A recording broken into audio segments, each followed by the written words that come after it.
दोस्तों, सबसे पहले सब्सक्राइब करें, नोटिफिकेशन बेल दबाएं और सबसे पहले वाली ऑप्शन ऑल करें, जिससे हमारी आने वाली नई वीडियो की नोटिफिकेशन आपको फ़ौरन मिल। जय श्री राम भक्तों। दोस्तों, कथा बहुत ही सुंदर है।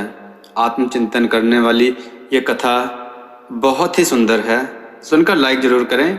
आज की कथा है किसान की नीयत में खोट। आइए कथा श्रवण करें। बहुत समय पहले की बात है। एक बहुत ही विशाल नगर था। उस नगर में बहुत से किसान थे जो कि खेती पर ही अपना जीवन निर्वाह करते थे। एक दिन गांव में कुछ धनी किसानों ने मिलकर खेती के लिए एक कुआं बनवाया। पानी निकालने के लिए सबकी अपनी अपनी बारी बांधी गई। कुआं एक निर्धन किसान के खेत के पास था। क्योंकि उसने कुआं बनवाने में धन नहीं दिया था, इसलिए उसे पानी नहीं मिलता था। धनी किसानों ने खेतों में बीज बोकर सिंचाई शुरू कर दी। निर्धन किसान बीज भी नहीं बो पा रहा था। उसने धनवानों की बड़ी आरजू मिन्नत की, लेकिन एक न सुनी गई। निर्धन बरसात से पहले खेत में बीज भी ना बो पाया तो भूखा मर जाएगा। अमीर किसानों ने इस पर विचार किया। उन्हें किसान पर दया आ गई, इसलिए सोचा कि उसे बीज बोने भर का पानी ही दे दिया जाए। उन्होंने एक रात 3 घंटे की सिंचाई का मौका दे दिया। उसे एक रात के लिए ही मौका मिला था, वह रात बेकार ना जाए, यह सोचकर एक किसान ने मजबूत बैलों का एक जोड़ा भी दे दिया ताकि वह पर्याप्त पानी निकाल सके। निर्धन तो जैसे इस मौके की तलाश में था। उसने सोचा, इन लोगों ने उसे बहुत सताया है। आज 3 घंटे में ही इतना पानी निकाल लूंगा कि कुछ बचेगा ही नहीं।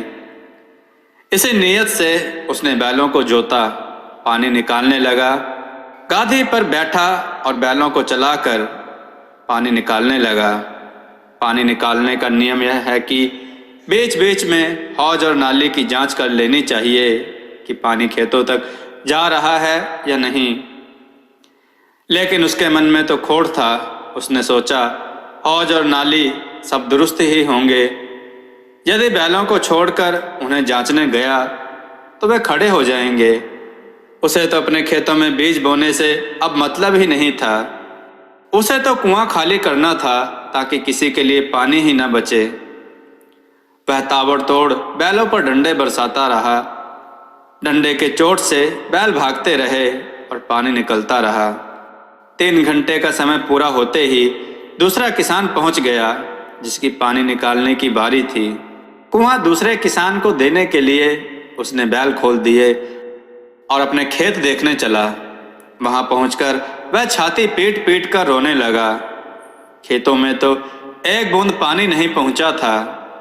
उसने हौज और नाली की तो चिंता ही नहीं की थी। सारा का सारा पानी उसके खेत में जाने की बजाय कुएं के पास एक गड्ढे में जमा होता रहा। अंधेरे में वह किसान खुद इस गड्ढे में गिर गया। पीछे पीछे आते बैल भी उसके ऊपर गिर पड़े। वह चिल्लाया तो दूसरा किसान भागकर आया और उसे किसी तरह निकाला। दूसरे किसान ने कहा, परोपकार के बदले नियत खराब रखने की यही सजा होती है। तुम कुआं खाली करना चाहते थे, यह पानी तो रिसकर वापस कुएं में चला जाएगा, लेकिन तुम्हें अब कोई फिर कभी ना अपने बैल देगा, ना ही कुआं। दोस्तों, कहने का मतलब यह है कि इसे तृष्णा कहते हैं। मानव देह बड़ी मुश्किल से मिलती है। इंद्रिय रूपी बैल मिले हैं हमें अपना जीवन सत्कर्मों से सींचने के लिए, लेकिन तृष्णा में फंसा मन बेईमानी पर उतर आता है, परोपकार को भी नहीं समझता। ईश्वर से क्या छुपा, वह कर्मों का फल देते ही हैं, लेकिन फल देने से पहले परीक्षा की परंपरा भी है। उपकार के बदले अपकार नहीं बल्कि ऋणी होना चाहिए, तभी प्रभु आपको इतना क्षमतावान बनाएंगे कि आप किसी पर उपकार का सुख ले सकें। मित्रों, आपको यह कथा कैसी लगी अपने विचार और सुझाव कमेंट में जरूर दें। हमारी कथाओं को लाइक करें, हमारे चैनल को सब्सक्राइब करना ना भूलें, हमारी कथाओं को शेयर जरूर करें जिससे लोगों को अच्छा ज्ञान प्राप्त हो। जय श्री राम भक्तों।